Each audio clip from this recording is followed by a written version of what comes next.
Navigation के बारे में आप कुछ बताइए। देखिए नेविगेशन के बारे में आप जब पूछना चाहते हैं कि देखिए इसमें तो बहुत सारा है, आपको पता है जब आप चीफ मेट वगैरह के लिए जाएंगे सेकंड मेट वगैरह में, देखिए आपको पता है कि ओशन नेविगेशन है, आपका चार्ट वर्क है, फिर कोस्टल नेविगेशन है, ENS का आपका अलग पेपर होगा, bridge equipment ship control, practical navigation, principles of navigation, ये सब आपको करवाया जाएगा।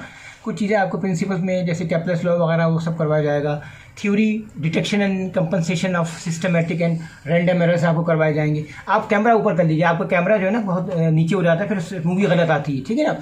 फिर रैंडम एरर्स, इसके अलावा पोजीशन फिक्सिंग, आपको सब तरह की पोजीशन फिक्सिंग का पता होना चाहिए। GPS हो गया, रडार हो गया, एनी मेथड्स, ठीक है ना। एरिया ऑफ प्रोबेबिलिटी ये पता होना चाहिए। कॉकटेट ये भी पता होना चाहिए। लोग मिस्टेक कर देते हैं। Diamond of error, Eclipse of probability, detection of misrepresentation of navigation, information and method of compensation use in position fixing, ये बहुत इंपॉर्टेंट चीज़ है, इसमें कहीं कोई मिस्टेक नहीं होनी चाहिए, ठीक है सर। उसके बाद है देखिए advantages and disadvantages of various navigation systems and methods आपको करवाया जाएगा। Considerations underlying the choice of navigation systems for different trade and geographical regions, ये आपको पता होना चाहिए। उसके अलावा आपको बताया एग्जिस है, सारी पोजीशन फिक्सिंग आपको वहाँ से करनी है। रडार हो गया और आपको एग्जिस हो गया, पेपर चार्ज अब खत्म हो गया, समझ गए ना। फिर हम आपको एक और चीज़ कराएंगे, to find the time and height of high water low water, ठीक है सब। At standard and second report, tide table से आपने देख लिया, सेकंड रिपोर्ट में जाने का तरीका वो कैसे करेंगे, ये इंपॉर्टेंट है। फिर second report using the tight tables two find the height of the tight of any giving time and vice versa, ठीक है। At the standard report, at the second report, ये आपके लिए बहुत इंपॉर्टेंट चीज़ है, समझ गए ना। The factors which influence the accuracy of predictions, correction to the sounding and the charted heights, ठीक है ना। सूरज, इसमें सबसे इंपॉर्टेंट चीज़ है चांद है। चांद क्या होता है, चौंधरी का चांद क्या होता है, पानी की लहरें क्यों होती हैं, चांद पानी को अपनी तरफ खींचता है। आपने देखा समंदर में बड़ी बड़ी लहरें पैदा होती हैं, इसमें सारा खेल आपका चांद का है। 7, 14, 11, 28 ये आपको चांद की 4 आपको पता ही होगा किसमें है, या फिर अब मून पढ़ेंगे तो फिर उसको आप डिटेल से बताएंगे। Interpretation and use of information contain on navigation charts, publication and excess, excess के सिंबल एब्रिविएशन आपको पता होना चाहिए। मिसाल के तौर पर SD34 लिखा हुआ है, क्या मतलब है, अब चार्ट भी लिखा हुआ है, ठीक है। Sounding of doubtful depth 34 metres, still doubtful है। वॉयज प्लानिंग यानी पैसेज प्लानिंग, आपको पता होना चाहिए। The selection of ocean routes, ocean passage of the world, appraisal planning, execution, monitoring, ये कैसे करते हैं, ठीक है ना, ये आप सीखेंगे। फिर reference to the safe navigation and climatic conditions, आपको कंडीशंस के हिसाब से, अब साउथ चाइना सी है, आपको पता है अगस्त में हाईएस्ट नंबर में TRS आते हैं, आपको पता होना चाहिए कि जब हम यहाँ पर जाएंगे तो हमें TRS को कंसिडरेशन करना है। फर्स्ट कर लो आप TRS में फंस गए तो आपको पता होना चाहिए कि वहाँ पे नियरेस्ट लैंड्स कौन से हैं, पता ही होगा आपको। अगर फर्स्ट करो वर्स वेदर है, ताइवान के पास TRS है, आप वहाँ से 250 माइल दूर है, आपके पास नियरेस्ट लैंड कौन सा है, कभी कभी 2-2, 3-3 TRS साथ आ रहे होते हैं, आपको कैसे बचना है, ठीक है ना। ये सब तरीका आपको हम TRS का एक अलग चैप्टर उसमें करवाएंगे।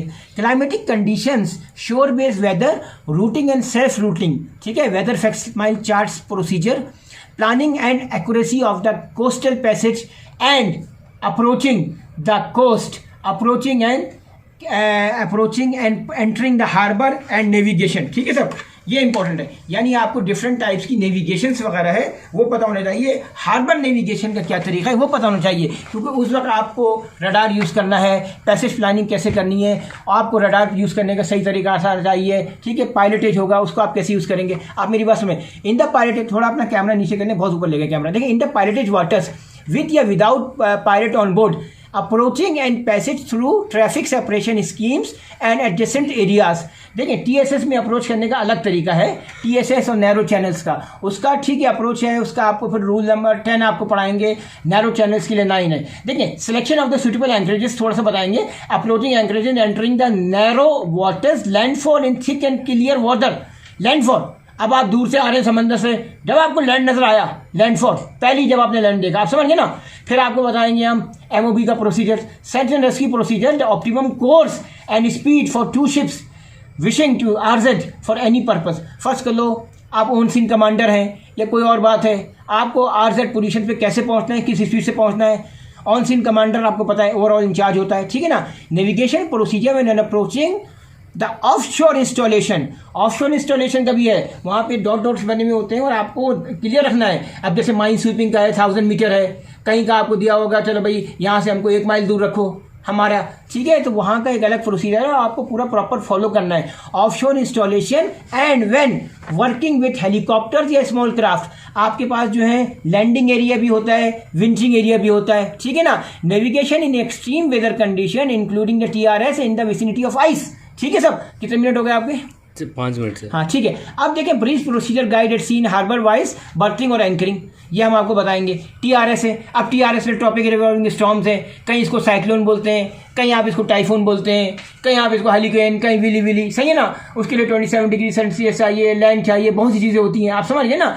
TRS को अवॉइड कैसे करने, navigation semi circle and danger semi circle में आप गिर गए, बॉयल्ड स्लो आपको बता दिया जाएगा इसमें कि बॉयल्ड स्लो कैसे होता है, ठीक है। देखिए इसमें और जब हम करवाए जाएंगे थोड़ा प्रैक्टिकल साइड पे आ जाते हैं। The use of radar and simulator and ARPA together with simulator information बताऊंगा मैं from the more common bridge equipment for the purpose of training. I will tell to my candidate confidently make correct navigation and collision avoidance decisions. सारे ROR and buoys वो हम आपको करवाएंगे और on the spot. मिसाल के तौर पे रेक बॉय क्या है, समझ गए ना, न्यू डेंजर मार्क्स क्या है, ये आपको पता होना चाहिए। और एक्डिस पे कैसे होता है, एक्डिस प्लानिंग कैसे होती है, एक्डिस के स्पेशल 21 क्वेश्चंस हैं जो कि नॉर्मली वेटिंग इंस्पेक्टर आता है और आप लोगों से पूछता है, उसकी प्रैक्टिस करवाएंगे। देखिए आप अपना कैमरा थोड़ा करीब कर लें। देखिए आपका कैमरा सही नहीं है, आपका कैमरा सही है, आप अपना कैमरा थोड़ा इस साइड पे कर लें। हाँ ठीक है। देखिए मैं आपको और क्या चीज़ बताऊंगा, आप भी सुने। The use of analytic stability, marine casualties की इन्वेस्टिगेशन प्रोसेस बताऊंगा। देखिए मैरीन कैजुअलिटीज़ बहुत इंपॉर्टेंट है, मैरीन एक्सीडेंट्स, मैरीन इंसिडेंट्स वगैरह कैसे होते हैं, और जब वो कोई बाहर की थर्ड पार्टी आती है तो जहाज़ पे क्या क्या करती है। कभी भी ज़िंदगी में आप कोई मिस्टेक नहीं करना, बाई मिस्टेक आपने कुछ भी कर दिया पकड़ लेंगे। देखिए वो लोग आपको आपकी बॉडी लैंग्वेज से पकड़ लेंगे, इसलिए जो कुछ भी है वो आप सच दिखाना होगा। Analytic study of exercises conducted during the courses end of the marine casualties caused by the incorrect use of bridge equipment या bridge teamwork procedures। हमारे पास एक्जिट में प्लेबैक होता है, 6 महीने का प्लेबैक होगा। आपने बोल दिया नहीं ऐसा था नहीं, आपके एक्जिट प्लेबैक से आपको सब पकड़ाई में आ जाएगा। आपको एक बार बता देता हूँ मैं, आप कोई चीज़ VDR में सारी रिकॉर्डिंग आ रही होंगी, आप कभी बुलशिट मार ही नहीं सकते हो। The use of simulator exercises to put into practice navigation and collision avoidance and the techniques, passages, planning, principles of keeping safe navigation which and bridge teamwork procedures। देखिए ये bridge team and BTM BRM बहुत important है। आप जब bridge team exercise करेंगे approaches पे या departure पे, तो आप अपनी पूरी टीम के साथ करेंगे ताकि कप्तान और आपके साथ सारे ऑफिसर्स को पता हो किस मौके पे कप्तान को बुलाना है, किस मौके पे आपको डेवलप करना है, किस मौके पे डबल ऑफिसर चाहिए, कहीं आपको ABs एक्स्ट्रा चाहिए, कहीं आपको लुकआउट एक्स्ट्रा चाहिए। Correct use of electric and data logging telegraphs, ठीक है sir, very important. Time devices in data logging and navigation system, कभी कभी आपका काम नहीं करता है तो आप हाथ से लिखते हैं, अदरवाइज ये पूरा सिस्टम काम करता है और एक एक पॉइंट ऊपर जो ब्रिज पे होता है वो इंजन में आता है, कब डेड स्लो हेड दिया, कब डेड स्लो स्टर्न दिया। The use and operation of the full range, आप अपना कैमरा इस साइड पे कर लें थोड़ा, आपका कैमरा आउट हो जाता है हमेशा। देखिए मैं आपको ये बता रहा था, the use and operation of the full range of the bridge equipment to demonstrate the importance of the inter relationship, inter आली of information all available means. सो जब भी आप अपनी लॉगबुक लिखते हैं vessel check, position check by all available by all navigation aids, ठीक है ना, हर चीज़ आप डालते हैं। Information available from different equipment and optimum use for the information for the navigation and collision avoidance. आप मेरी बात समझ गए ना, ये छोटी मोटी चीज़ें। कितने टाइम हो गया आपका? 8 मिनट। 8 मिनट हो गए। देखिए मैं आपको बताऊँ कि ये सब चीज़ों को गैदर करना, आपको बुक्स गैदर करने का तरीका पता होना चाहिए, क्या वो कैसे करना है। एक्सिस पे आपको सारे अलार्म्स आपको पता होने चाहिए, ब्रिज के आपको सारे अलार्म्स पता होने चाहिए, GMDSS के आपको सारे अलार्म पता होने चाहिए कि डिस्ट्रेस वाले बटन को आप 5 सेकंड तक दबाएंगे, किसको 2 सेकंड दबाएंगे। ये नहीं कि आपने 1 सेकंड दबाया, नहीं, उस पर प्रोसीजर लिखा होता है, आप समझ गए ना। वीकली टेस्ट कौन सा है, मंथली टेस्ट कौन सा है, ये सब आपको पता होना चाहिए। ये छोटी छोटी चीज़ें ऐसे नहीं होती है। कमांड नेविगेशन का मतलब है कि अब आप इस काबिल हैं कि आप सही आप अपना पब्लिक को कमांड दे सकते हैं अपने नेविगेशन के मुतालिक। कोई भी मिस्टेक हो वो आपसे ड्यूटी ऑफिसर आपसे डिस्कस कर सकते हैं, ठीक है ना। उसके अलावा जो है अक्सर जो है आपको टेम्परेरी प्रिलिमिनरी नोटिस वगैरह इनका पता होना चाहिए, इसमें कोई मिस्टेक नहीं हो, सही है ना। आपके अपने सारे एग्जिस्ट के चार्ट करेक्शंस वगैरह वो प्रॉपर हो, ठीक है ना, क्योंकि ज़रा से भी आपने चार्ट करेक्ट नहीं किया और अगर कोई नई चीज़ आ गई तो आपके लिए डिजास्टर हो सकता है। आप एंकर ड्रॉप करते हैं इससे पहले अपनी सब जगह देख लें कि आपके submarine cable pipelines, normal pipelines वगैरह सबसे क्लियर हो। ये नहीं हो कि आपने, कभी कभी ऐसा होता है कि 6 माइल हो डिफरेंट रेंज पे केबल्स डिफरेंट हो जाते हैं। कभी कभी आपको बोला अरे केबल तो नज़र नहीं आ रहा है एट दिस, अरे सर अभी हमने माइल कम कर दी, सब नज़र आ गया।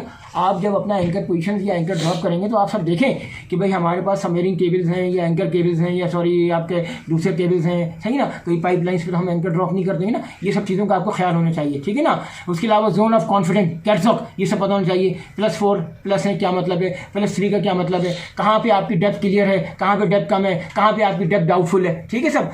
फिर ये कि देखिए conducted during the course and marine, देखिए कोर्स एडजस्टमेंट ये बहुत इंपॉर्टेंट है। कोई बात नहीं, सेफ्टी के लिए आप थोड़ा सा इधर उधर जा सकते हैं, ये कप्तान के नाइट ऑर्डर में लिखा होता है। कप्तान के CPA TCP सारे इंस्ट्रक्शन को फॉलो करना ज़रूरी है, और कंपनी के जो रूल्स एंड रेगुलेशन है और कप्तान के जो आपके daily night orders, standing orders और कंपनी के तकरीबन मिलते जुलते होने चाहिए। ये नहीं कप्तान ने बोला कि 4 माइल पे मुझे बोला और कंपनी बोली 8 माइल पे, ऐसे नहीं, थोड़ा सा फर्क होता है। 4 माइल 5 माइल। 10 मिनट हो गए आपके? 11 मिनट। चलिए sir, thank you very much.